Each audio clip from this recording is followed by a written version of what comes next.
Howdy ho, everybody! So, I do want to take the first second here to kind of apologize for how long it's taken me to get this tutorial out.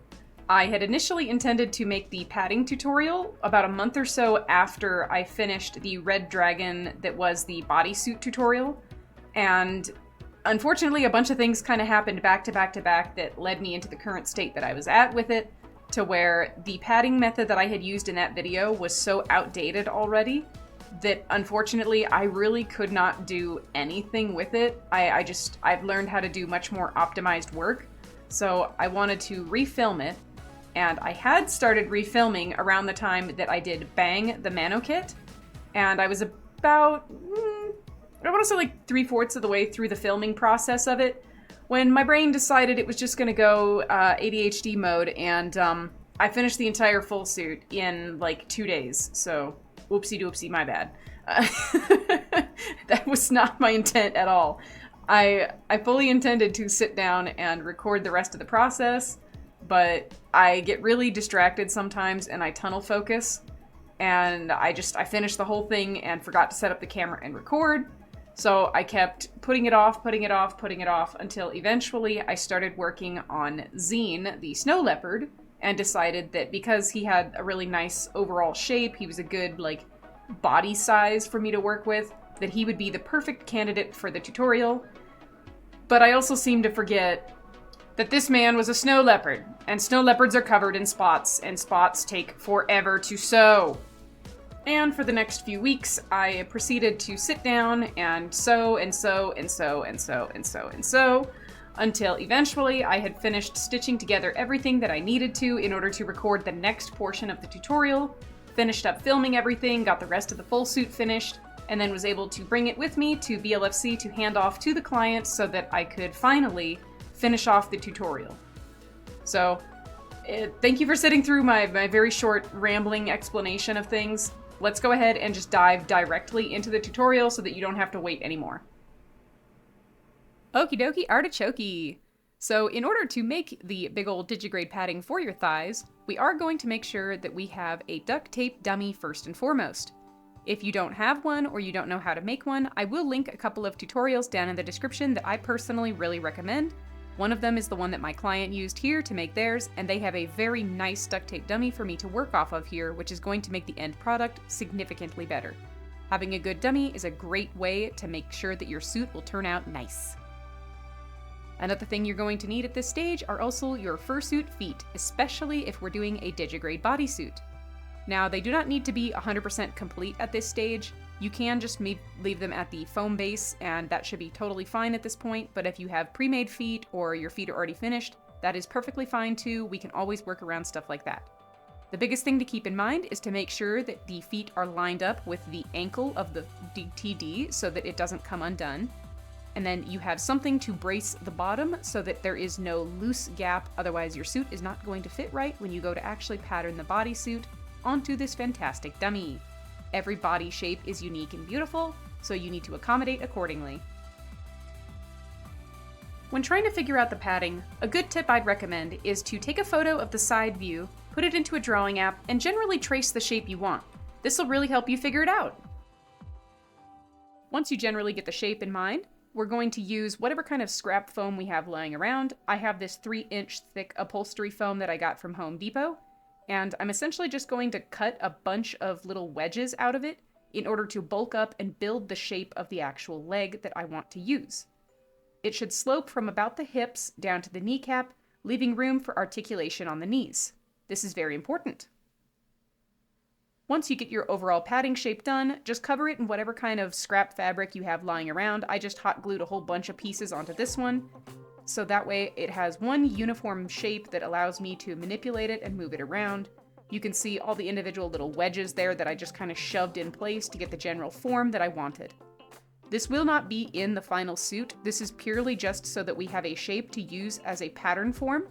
And because this client was so much taller than anybody else I've ever worked on, I had to make a brand new one of these leg padding templates because none of my other ones were nearly big enough, which means once you do make one of these for whatever body size, generally you can reuse them again and again and again. Reduce, reuse, recycle! Huzzah! we're just gonna go ahead and pin it onto the body. And then once everything is all nice and pinned in shape, you can kind of check to make sure that all the contours look correct, that it slopes properly, and that everything is lining up the way it should. Another important thing to keep in mind with padding like this is that the slope of your kneecap should always match the slope of your ankle to produce the best resulting Digigrade leg effect. And of course, you also need to factor in that if you have a tail with a very wide base, you will need to make sure that your padding doesn't go too far into the bum area, otherwise it's going to make a very awkward connection. Always kind of compare your tail and line it up with the hips to make sure that everything is lining up properly and that it's not going to hang really weird on the suit when the wearer is in it. Something I find very useful here is to use a different color duct tape to divide up areas where you know there's going to be enforced symmetry. So up and down the middle and back of the suit, along the edge of a leg or foot, the shoulder blades, the neckline, even sometimes the wrists. Dividing them up with a physical color like this can really help your brain differentiate things, especially when you start getting very complex pattern pieces everywhere. I also do cover the entire duct tape dummy, all the padding and everything, in a layer of saran wrap just to protect it, because I intend to reuse the dummy as well as the form later on in the future.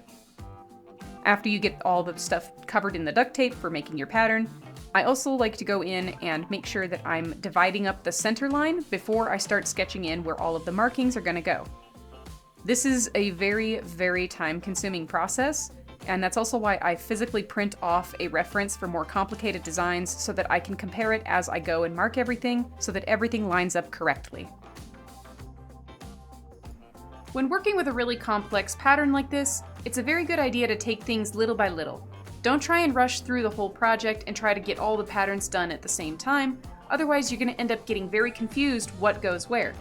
I usually like to break down complex patterns like this into individual panels before I start sewing everything together. It'll make a big difference in the end, trust me. As you continue to work on marking down all of the pattern pieces, you'll notice that I'm also marking down the direction of the fur, as well as what color needs to go where. I'm also trying to be very strategic with the placement of my markings here, so that I can make sure that they won't lay on top of any really very high tension seams to avoid any kind of seam popping that's going to happen. Unfortunately, in the case of this suit being a snow leopard, there are a lot of seams, and there is definitely going to be seam popping happening constantly throughout the future, despite my best efforts to mitigate it. Marking areas, especially like the kneecap here, which has a very fantastic gradient detail, was very tricky. I had to make sure that I lined up all of the pieces for where the pattern was going to go before I then divided the kneecap part itself into the individual gradient colors. I kind of noticed a little thing right here too as I started working. There was a point where I start marking down where I think a color needs to go according to the reference sheet, and I messed up on the exact color. I felt like it was too aggressive of a gradient, so I was like, no, I'm gonna change it. I'm gonna make it a little bit smoother of a gradation. So if you mess up on whatever label you're putting down, just slap a piece of duct tape on top of it so that you essentially like erase it, and then you can mark new colors in there to be able to smooth out and fix any oopsies that you make when you're trying to make your patterns. It's a really great way to sort of undo a big oops without having to completely cut out that area and repattern it.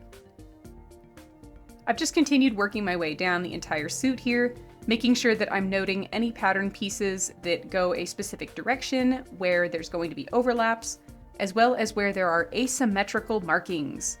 The feet here are a prime example of that.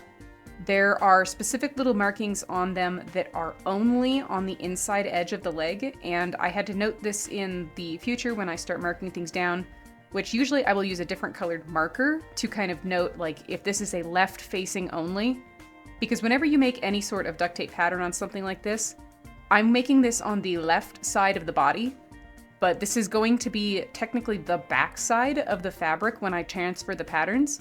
So when transferring everything, always keep in mind that the left side will become the right side and vice versa when you turn it inside out. Take your time, divide everything up.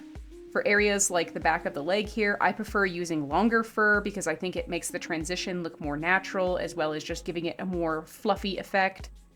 I'm marking down where it's going to connect to the foot for the zip-on feet. I'm marking the tail hole, and I'm quadruple checking all of the sizes to make sure everything's going to line up properly because it looked really small right there, which is something I'll kind of come back to in the future, but overall, everything lined up. I'm marking the inseams, I'm marking any kind of different fur lengths so that I know where everything needs to go. Any really complex markings that are going to connect in the middle, I'm keeping that in mind as I'm noting everything down and marking the colors, as well as what pieces need to go where so that everything is going to line up perfectly. There were a lot of individual little details on this character, and particularly his arms, I think, are one of my favorites because the gradient on them turned out so smooth that you almost can't tell that it's different colors of fur. After a lot of pattern work, we finally have the end result here of all of this hard effort, which is going to be a completely patterned bodysuit. There was so much work going on here. I think it took me probably 3 days just to pattern this suit. All of these individual markings took forever. Definitely pace yourself and take frequent breaks if you're ever working with designs this complicated, because it will be exhausting to slowly work your way through all of this individual detail. And the more that you take your time with this, honestly, the better your end result will be. Trust me. Once that's all done, I have about 5 weeks of off-camera work where we have finished sewing together the entire bodysuit. It's turned inside out and has been placed onto the dummy here. And you can see that it's still very flat at the moment, but we are going to fix that, and it's super duper easy to do so. Let's start by unzipping the bodysuit. By stuffing the legs while the bodysuit is inside out like this, it gives you a much better idea of how the shape fills out when it's actually got all the padding installed. I've definitely had some times where I go to install my padding and it doesn't quite work out the way I wanted to, so I need to make adjustments to the bodysuit. With it being inside out, this is the best time to check if anything needs to be adjusted, or if you maybe got a little bit too much junk in the trunk and need to fix that. I'm just going to continue stuffing the legs here, making sure that everything lines up, rotating it and checking the thickness and firmness to make sure that it looks the way I want. It's always a good idea to kind of do this the second stage after, because there have been times where I stuff something and it just does not quite look right. Once everything's been stuffed, we're going to cover the leg in a protective layer of saran wrap because, you know, usually it's not an issue here with the duct tape touching the fur, but I just want to kind of make sure that it's not going to cause any problems before I then lay down a layer around the area where the padding is going to attach to the body. Just for reference's sake, I also tend to mark this area with a pen just to make sure that I can double check the alignment of everything. Usually I don't work with legs that are quite this poomfy, so this one was a bit of a challenge to overcome. And because it was a unique type, I couldn't essentially reuse the same pattern I'd done before, so I had to really think through the box to figure out how to do things. So we've got it, it's going. Once it's all been accordingly duct taped up here, we have the actual pattern that is going to fill out our padding for this suit. This is going to be different per suit, but usually you are able to like reuse certain patterns. So if for whatever reason you can't, this is how I'm going to get the template.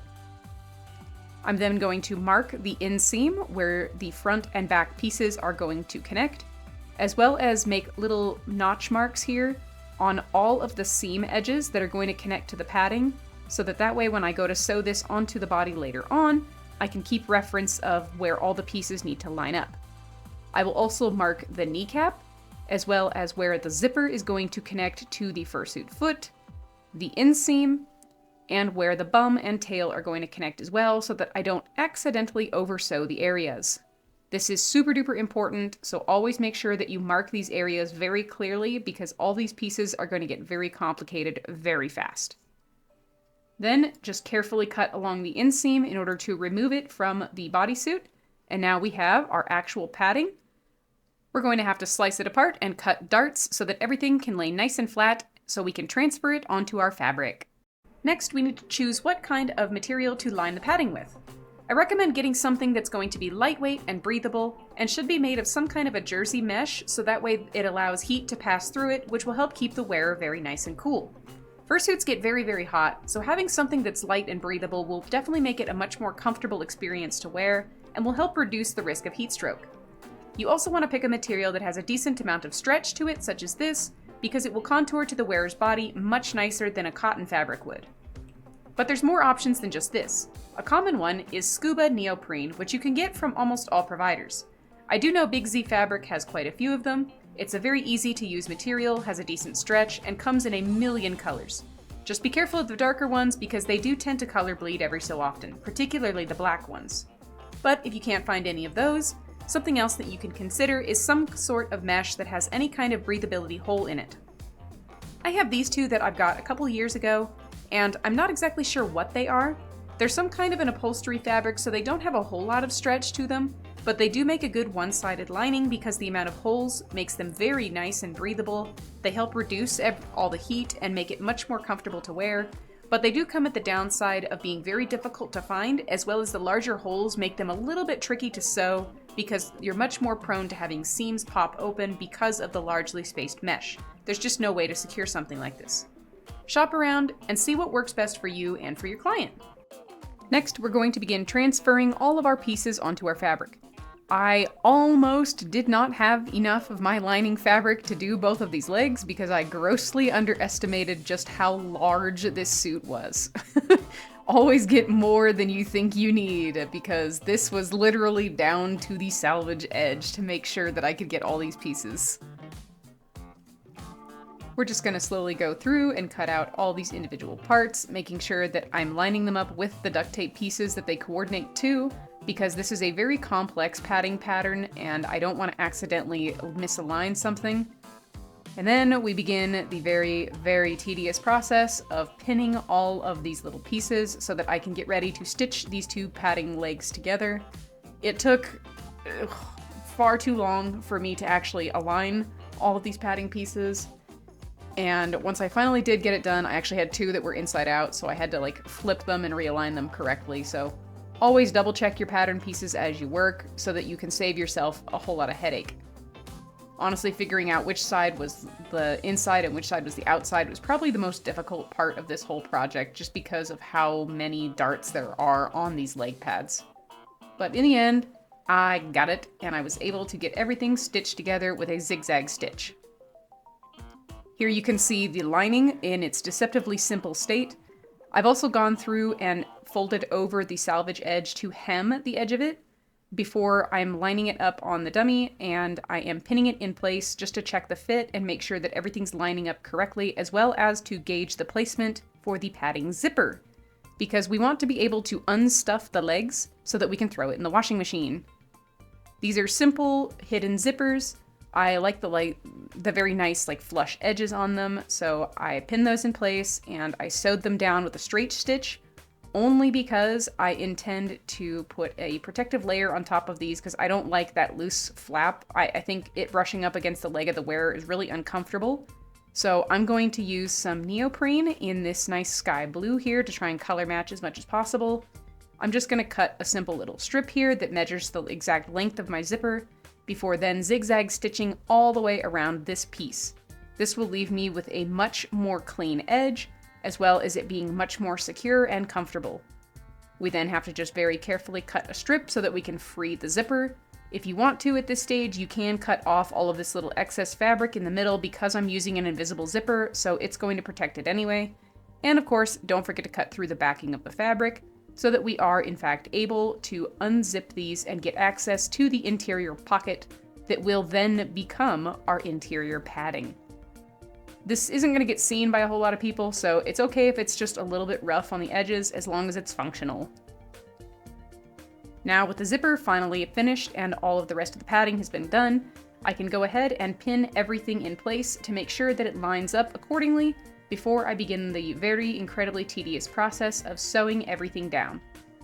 You can see that extra line that I left here earlier to note the direction and where this needs to attach to the body is clear. To attach the padding to the bodysuit, you're going to want to utilize either a blanket stitch or a whip stitch. For a material that's this light and flexible, I really prefer using the whip stitch because I don't want to risk tearing the fabric, but this is also definitely where that hemmed edge is going to come in and be an absolute lifesaver because it will help you stabilize the material. As you continue going around these stitches' edge, you do want to make sure that you're keeping your stitches very close together, as well as pulling the thread nice and tight. I prefer using upholstery thread when I do this because it makes a much more secure connection that's less likely to break through, you can't see it through the fluffy edge of the fabric, and everything just looks very nice and clean when it's done. Now that our padding is all done and sewn, we can turn the suit inside out, and for the first time I can see what it looks like on the dummy right side out. This was a bit of a wrestling match for me because this person is just so large that I couldn't put it on like I normally do on my rack, so I had to lay it down on the floor to kind of shimmy everything into position. But once it's been shimmied onto the bodysuit, we're then going to take polyfill stuffing, and you're going to need to navigate your way inside the internal padding here where you've got that nice little zipper, and we're just going to start stuffing the legs while it's on the dummy. Just make sure that you're really reaching down into all the little crevasses to make sure you fill out the shape accordingly. Flip it over on its side to make sure that you put adequate padding into the bum area as well as the side of the leg, because we want this to become a 3D shape. There's definitely a couple areas where when you flip them over, you may need to either remove padding or adjust padding. And once you get everything the way you need, you can thread the belt through. Now, I always leave these nice little belt holes on mine, along with like the funny little gore cutaway on the suit, so that way if you don't want to attach your tail for whatever reason, you don't have to, and then it just looks like somebody chopped off your tail. So, you know, works in some scenarios. Maybe it's a Halloween effect. I don't know. I enjoy doing it, so I'm gonna keep on doing it. Once the tail belt has been threaded, I can go ahead and push it through the other side before securing it to the dummy to make sure that everything is going to stay in the proper place when I go to flip it over and hang it back up on my rack for all of the finishing details. This was definitely a little bit tricky with this tail because of just how big it is. It kept getting in my way, but in the end, I was able to get it attached, which moves on to the next point. For larger fursuit tails, I really recommend having a zipper attachment.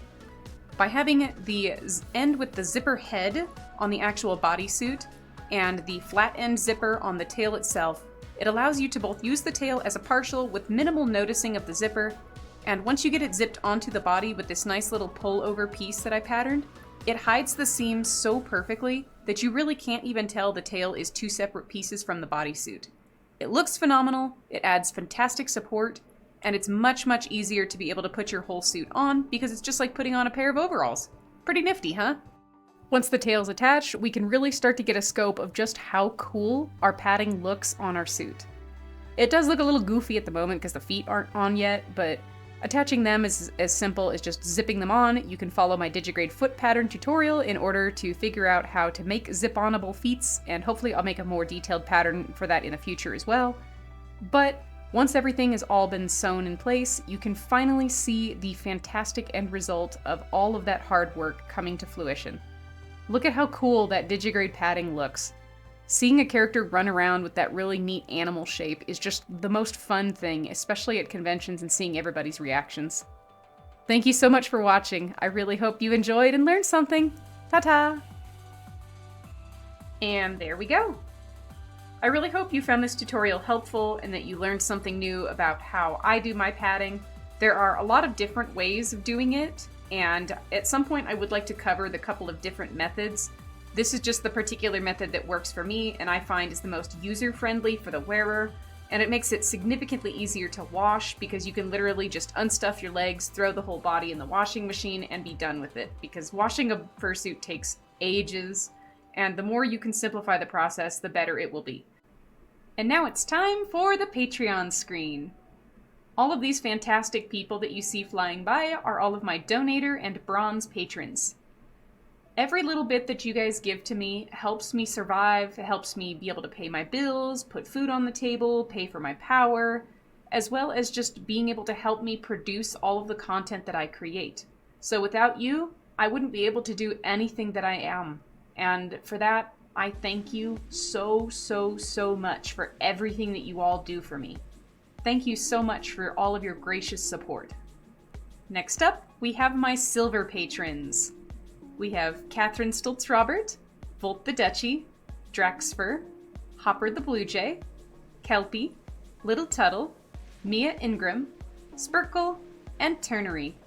Thank you all so, so very much for all of your phenomenal support at the silver tier.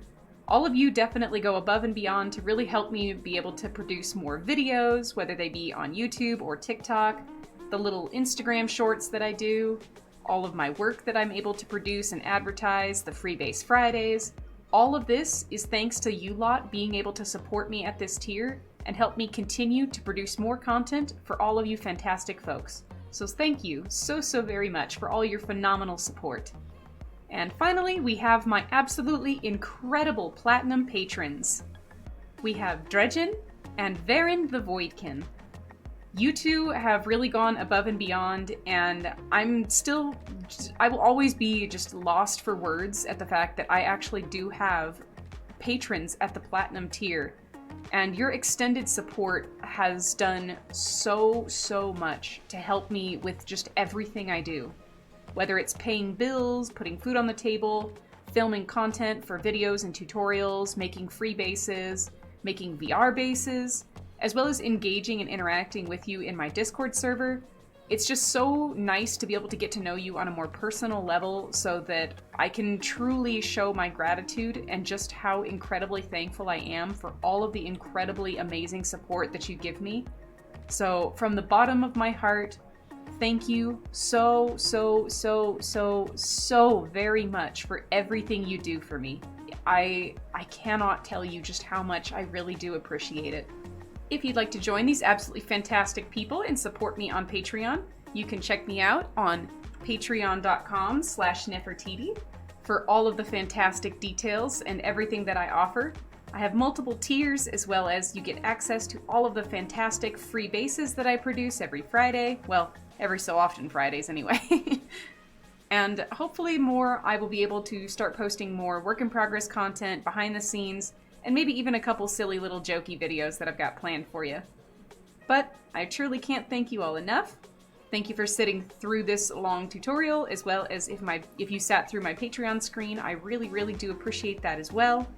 I can't wait to see what the next video I'm going to produce is, because these days I really just don't know, so it's going to be a journey for the both of us together. Alrighty, as always, I thank you all so very much for watching. I hope you have an absolutely fantastic day and a wonderful life.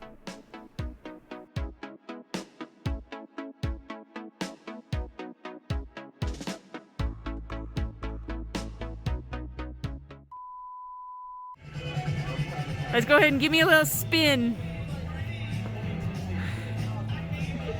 Beautiful. Now just let that personality shine.